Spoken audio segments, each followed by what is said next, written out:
Once again, we see the corporate-controlled McGowan sock puppet administration obediently kowtowing to their criminal overlords by infuriating the population with yet another insulting manoeuvre to undermine traditional community values while contemptuously ignoring the prevailing will of the electorate.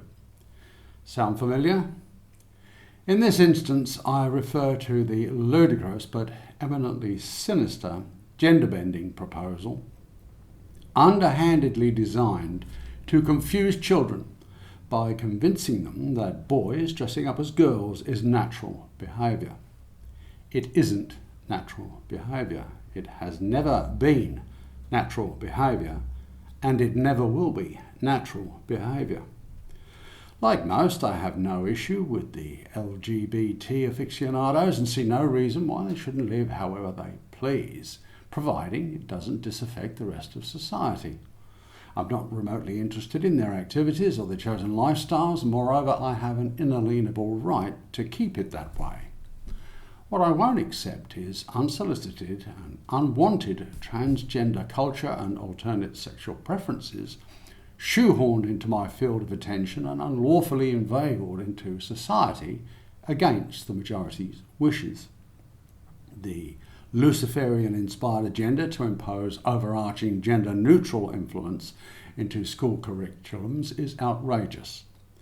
The clandestine social engineering of normalising transgenderism is increasingly prevalent in all aspects of mainstream media, while featuring ever more prominently in movies and TV.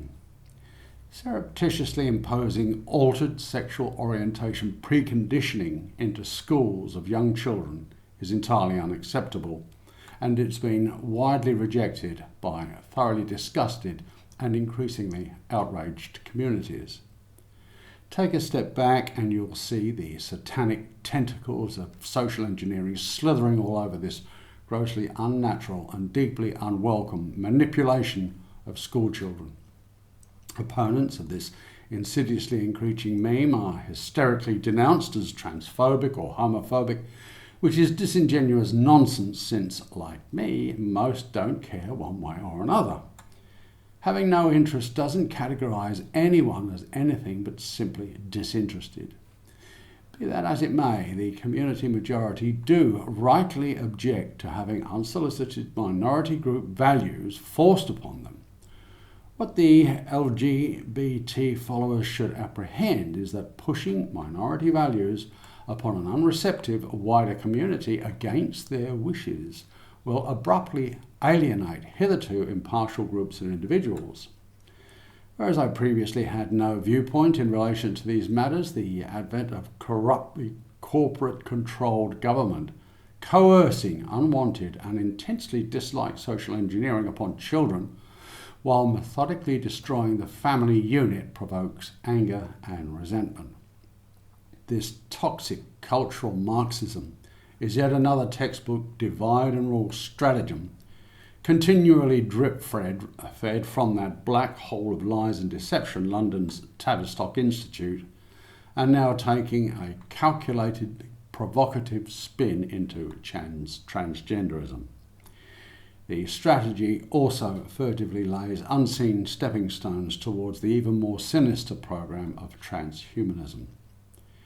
Targeting children through education systems makes this manipulative skullduggery all the more offensive. The transgender community should realise this Machiavellian ruse is not an altruistically benevolent endeavour to encourage wider acceptance, but rather a deliberately divisive mechanism designed to disrupt communities, erode social cohesion, and provoke conflict. It can only backfire against the long-term interests of minority groups through intentionally triggering opposition that hitherto didn't exist. The Luciferian criminal control system continues to manipulate society in nefarious satanic manoeuvres, all tirelessly working against community interests and to the perilous detriment of the environment and of public health. Amid countless other malicious assaults a program of unrelenting global genocide is in full swing and gathering momentum by the hour. This escalating war against humanity takes many diverse shapes and forms that, without exception, all derive from the same origin of undiluted evil. Thank you for watching.